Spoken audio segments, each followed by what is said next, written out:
Welcome to another video by Joseph the Computer Guy. Visit our website online at josephthecomputerguy.com and don't forget to subscribe.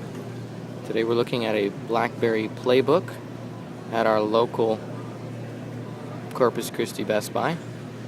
And whenever I look at a tablet, I always make sure I look at user experience instead of specifications, because nowadays all the tablets have such specifications up their wazoos everywhere. And then it always comes down to the actual experience the person has on it. And usually the ones with the specifications, many times they fall short. This time, I'm actually rather surprised by this BlackBerry PlayBook just because of the user experience. It's a lot better than I expected. And it looks a lot cleaner than the Android. It's a lot more polished, as you can see. But it also does have great multitasking, and as you can see, I've been playing with it here a little.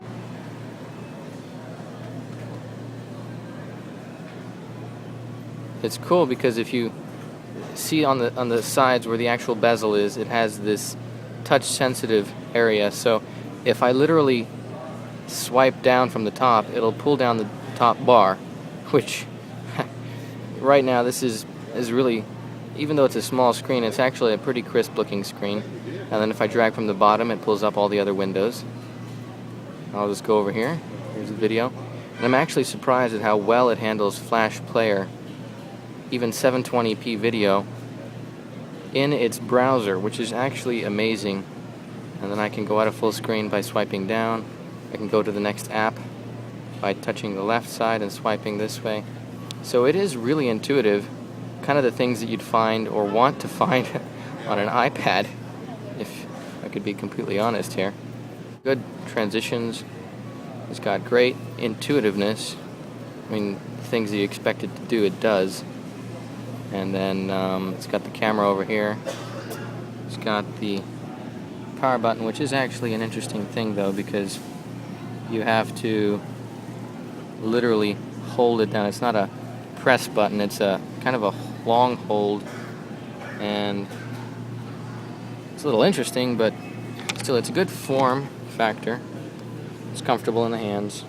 It's got a nice soft back, and I just love the intuitiveness of the you can get rid of the apps that way, or you can swipe them up, and all of the other apps are here. Doesn't exactly have the iPhone or Android OS App Store size, but still it's a lot better than the Galaxy tabs that are right next door. Even these ones, this one doesn't work, and this one is not connected to the internet. So not really a big shocker there, but BlackBerry did a good job. The browser is really nice. Swipe down to get the toolbar. You can open up a new tab. Let's say we'll go to Google, and it handles full Flash. So let's say, what else is Flash? We'll go to Google.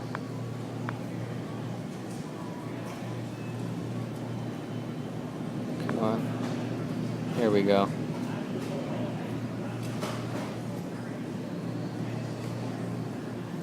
And it has the full animation there, as you can see. So it is really smooth. It is almost the feel of a desktop in the size of, let's see, palm of a hand. So you've got a very good majority feeling of a desktop in your palm of your hand. It is solid feeling, not as plasticky feeling as these, and this one doesn't even connect to the internet. You pull it up, as you can see, web page is not available. I tell you, this BlackBerry is lucky over here.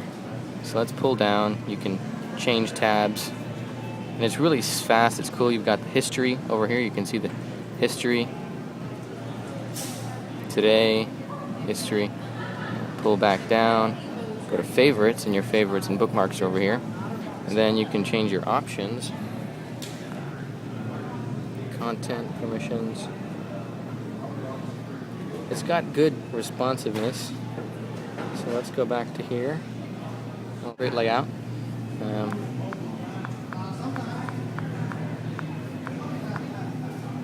It's got an interesting little click, and when you click on it, when you're typing, it's got a little clicky tap to it.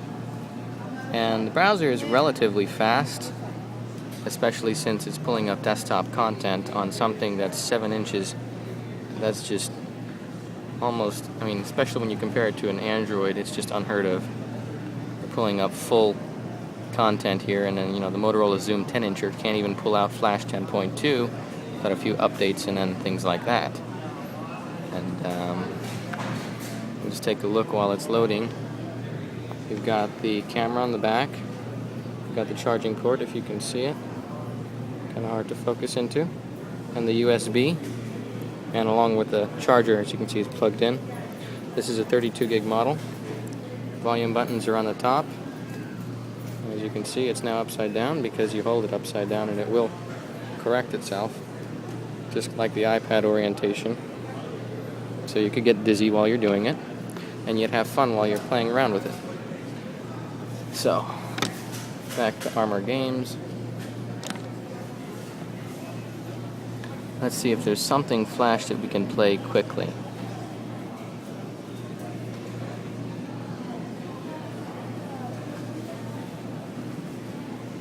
Flight.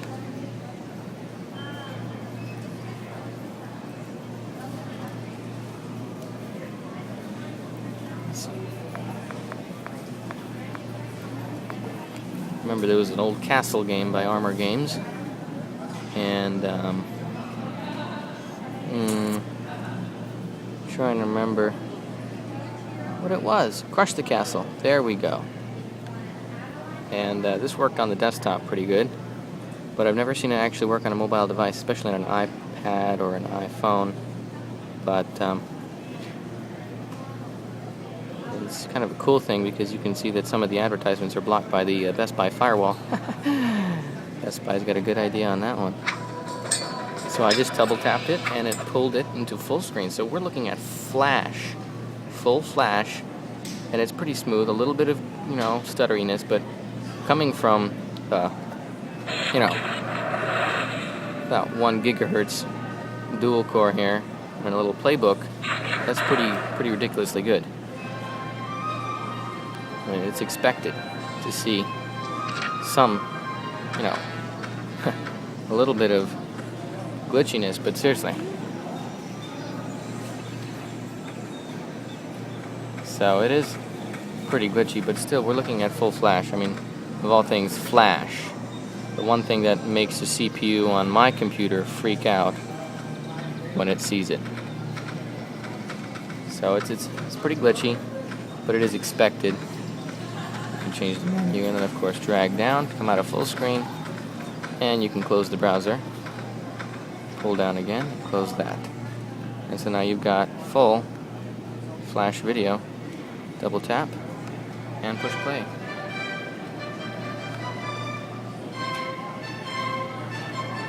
And the audio comes through pretty nicely too. It's actually crisp. You've got 2 stereo speakers here on each side. If you can see it.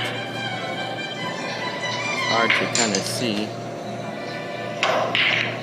There is a speaker there and a speaker there, stereo, and of course the camera in the front there. Tap all of the YouTube controls. It works beautifully. And pull down on the top. I can pull down again. I can close that tab.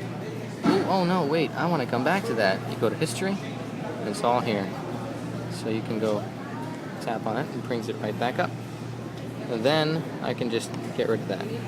So it's kind of, you know, HP Palm-esque, because you have that dragging up and down over here, but it is actually pretty cool. It's not necessarily as smooth as you can see. It's got that weird, non-natural kind of rubber band, but it still does a good job. And of course here we're running Need for Speed Undercover. I'm going to open up music. Then I'm going to open up videos. Then I'm going to open up browser. Earlier the whole thing popped up. Oh, there. How'd you get to do it? And history. No, this one. Hey. It's crazy looking. Tetris. There's a lot of history. So we can hopefully search the history.